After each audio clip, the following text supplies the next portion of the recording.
Welcome back to Civil Defiance. I'm Otto Bismarck. Last time we ripped the mask off the so-called Great Reset, that comprehensive plan by the global elite and the political Uni-Party to fundamentally restructure human civilization. We called it a silent coup. Today we focus on the central pillar of that coup, the weapon that makes the rest of the plan viable. I'm talking about Central Bank Digital Currencies, or CBDCs. Forget the benign language you hear from central bankers, the talk of faster payments, financial inclusion, or fighting crime. That is the marketing pitch. The real intent behind the CBDC is a transfer of power so absolute, it eclipses every tyranny that has come before it. It is the end of money as we know it, and the beginning of money as a tool of totalitarian social engineering. What is a CBDC? It is a digital dollar, euro, or pound issued directly by the central bank. It is not like Bitcoin, which is decentralized. It is not like the digital balances in your current bank account, which is a liability of a private commercial bank. A CBDC is a direct liability of the state. You would hold your digital wallet directly under the gaze of the government. And the crucial difference, the fatal flaw, CBDCs are programmable. This is not a conspiracy theory. This is a design feature celebrated by the architects of the system, the Bank for International Settlements, the central bank for all central banks, an institution utterly devoted to the agenda of the global Uni-Party, has openly discussed the power of programmable money. What does that mean for you? It means your digital currency can come with instructions, conditions, and expiry dates. Imagine this: the government issues a stimulus payment, but it's programmed to expire if not spent within 60 days, forcing consumption, regardless of your personal needs. Or imagine a payment that can only be spent on specific categories, say approved green products, but is blocked from purchasing meat or high carbon fuel. This is not a hypothetical exercise. The former Deputy Governor of the Bank of Canada, Carolyn Wilkins, talked about this exact capability, stating it could be used for fiscal stimulus to avoid leakages.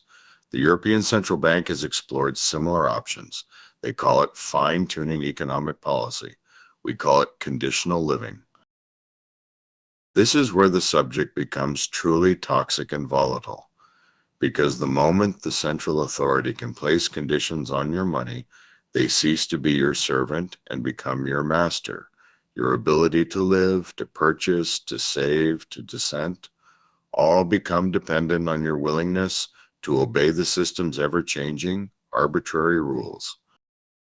Cash gives you finality, privacy, and sovereignty. A CBDC gives the Uni-Party the digital kill switch on your financial life.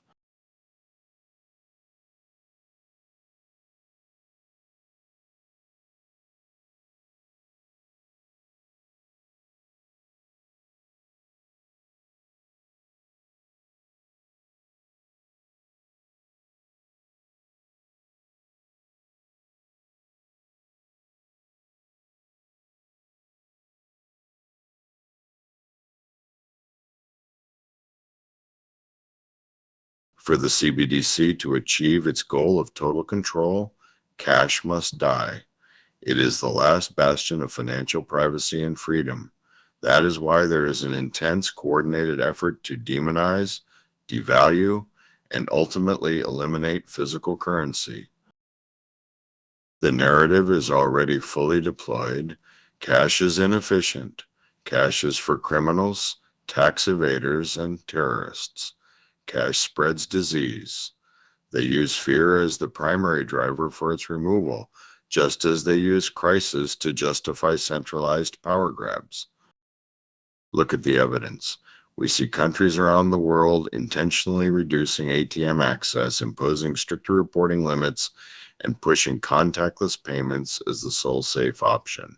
The pandemic accelerated this push dramatically, with the Uni-Party elite seizing the moment to shift payment habits permanently. When cash is gone, the public is entirely reliant on the digital system.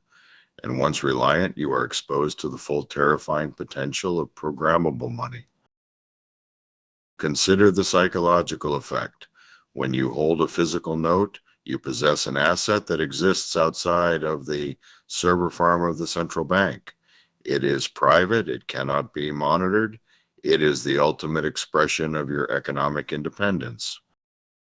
When you transition to a CBDC, every transaction you make becomes a data point that feeds the compliance grid.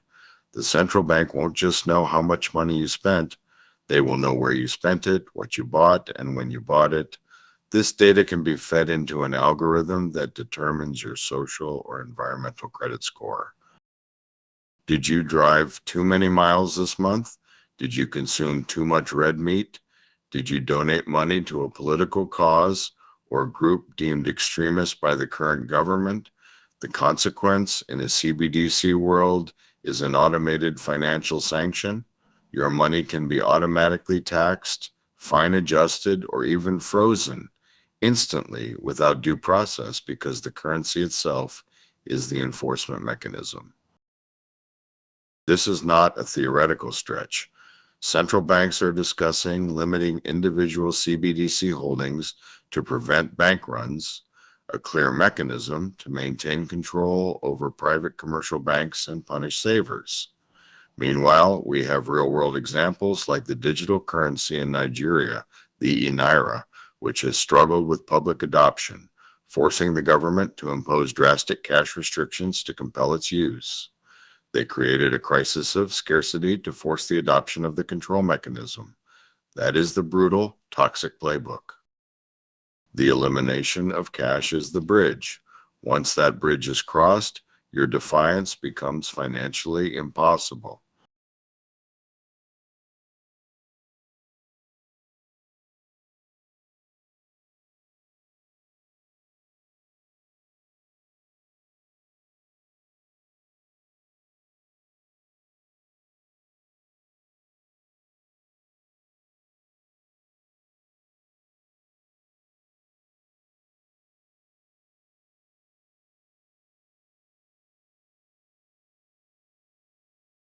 The CBDC on its own is a massive tool of control, but it is only half the equation. To achieve truly personalized, conditional control, the digital money must be inextricably linked to a universal digital identity. This is the creation of the compliance grid. The push for a digital ID is framed as convenience, one login for all government and private services, seamless travel, e-health records. But its true function is to act as the master key that unlocks or locks your access to every service, including most critically your new digital wallet. Think of your digital ID as a dynamic scorecard. It aggregates all your personal data, your medical history, your travel history, your online speech, your political donations, and now your real-time financial data from the CBDC.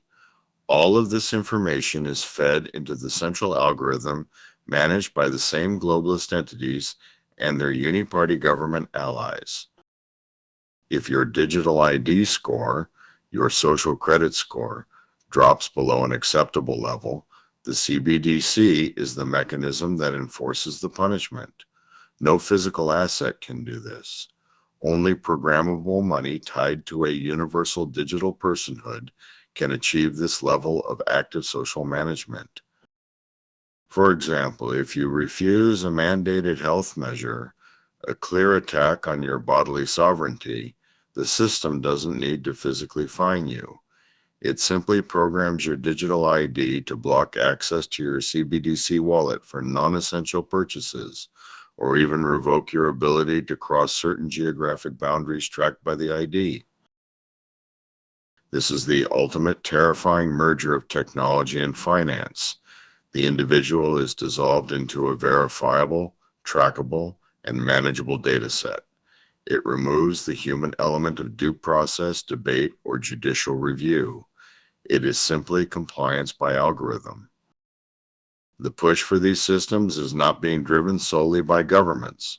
It is being driven by the tech giants, the consulting firms, and the major financial institutions, the corporate arm of the Uni-Party that stands to profit billions from managing this comprehensive surveillance infrastructure. They sell it as efficiency. They sell it as the only way to meet global climate goals or manage future pandemics. The true goal is to eliminate the individual's ability to act outside the prescribed system. Your freedom becomes a privilege, granted only upon satisfactory compliance with the globalist agenda.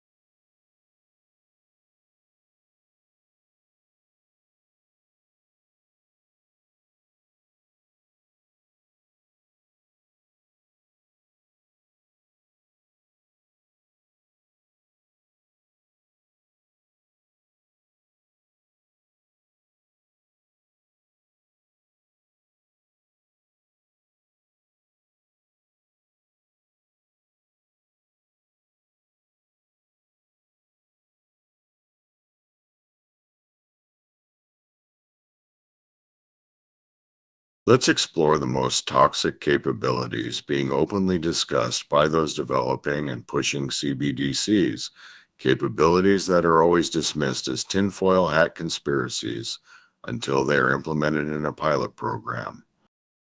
We are talking about behavioral economics enforced by code. 1. Expiring money. We mentioned it earlier, but it deserves deep focus.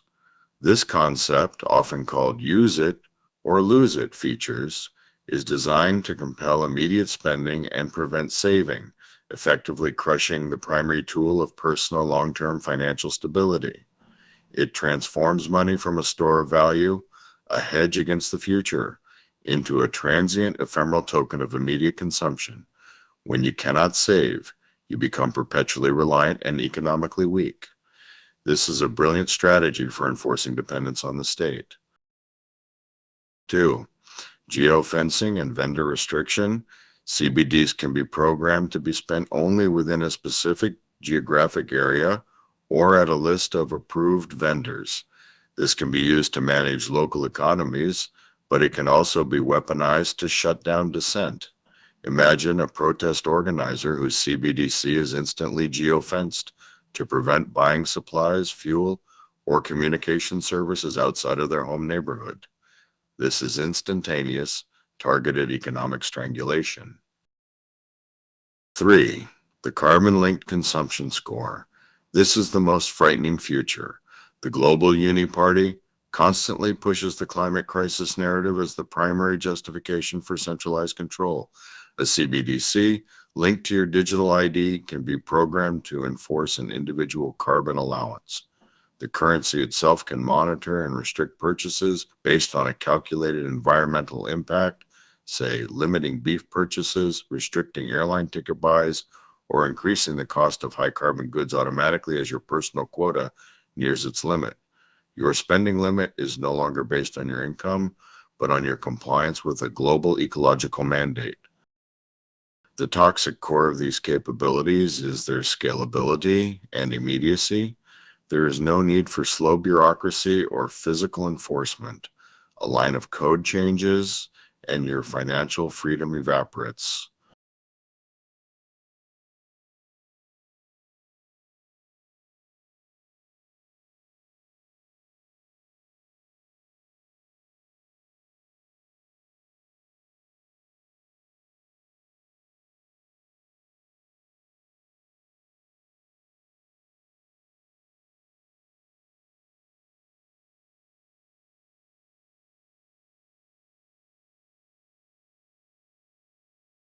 This agenda is toxic, but it is not inevitable.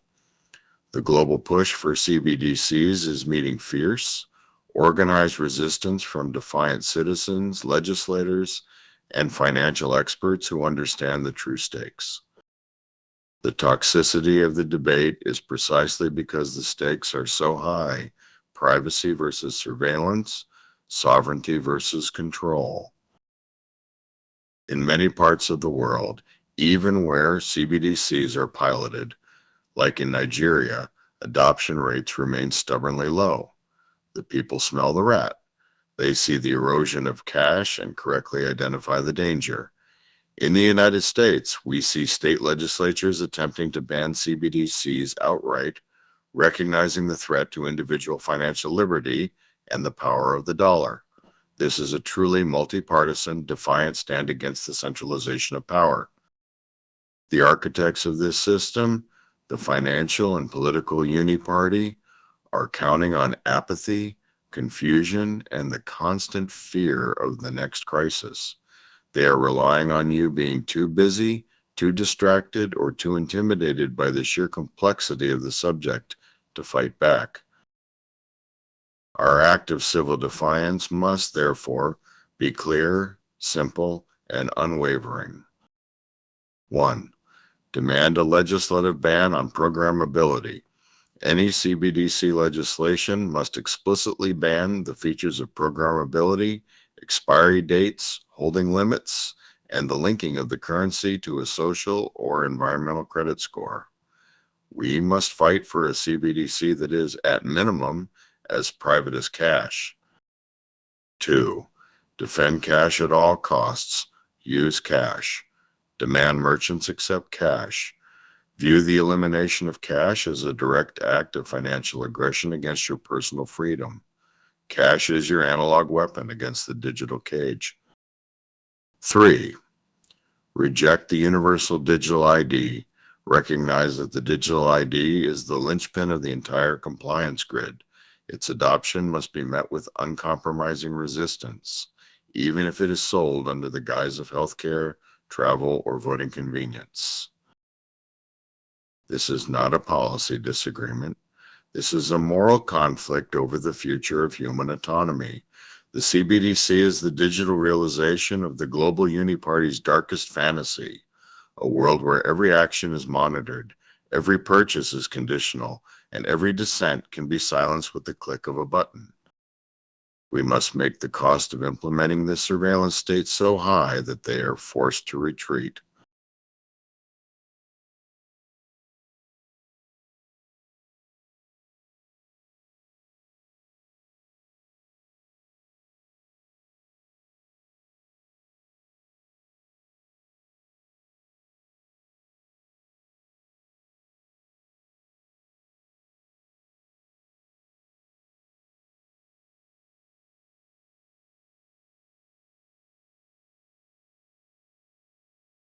The toxic power of the CBDC is that it targets the fundamental sovereignty of the individual.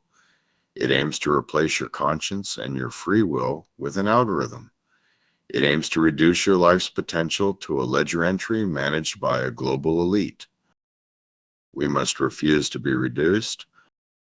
Your power lies in your choice to save, to spend, to invest, to buy, to sell, to speak, to assemble, and to defy.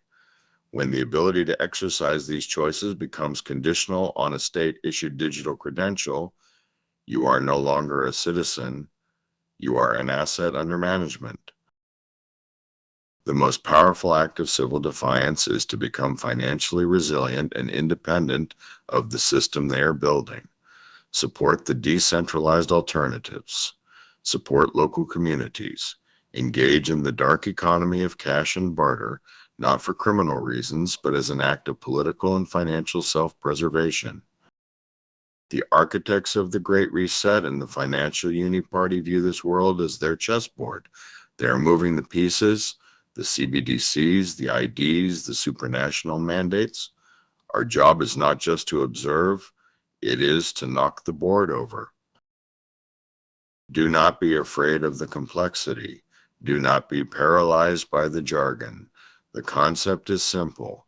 Do you want to own your money, or do you want the government to own your money? The answers they give you are lies of omission. The silence is the loudest confession. Stay vigilant, stay financially diversified, and above all, remain defiant.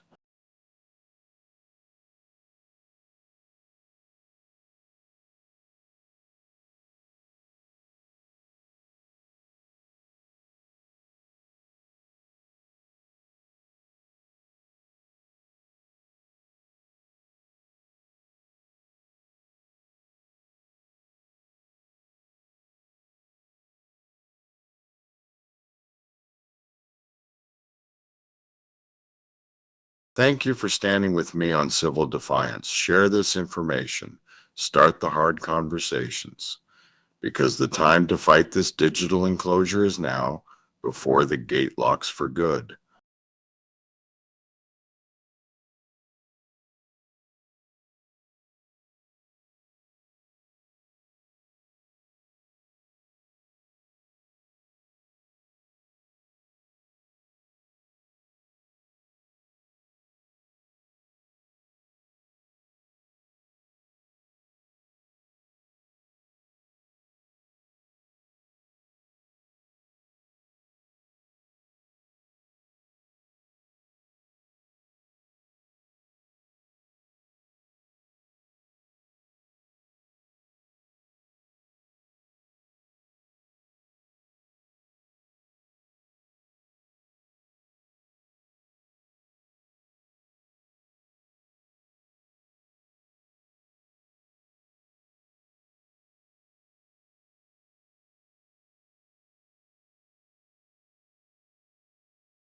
I am Otto Bismarck, and this has been Civil Defiance.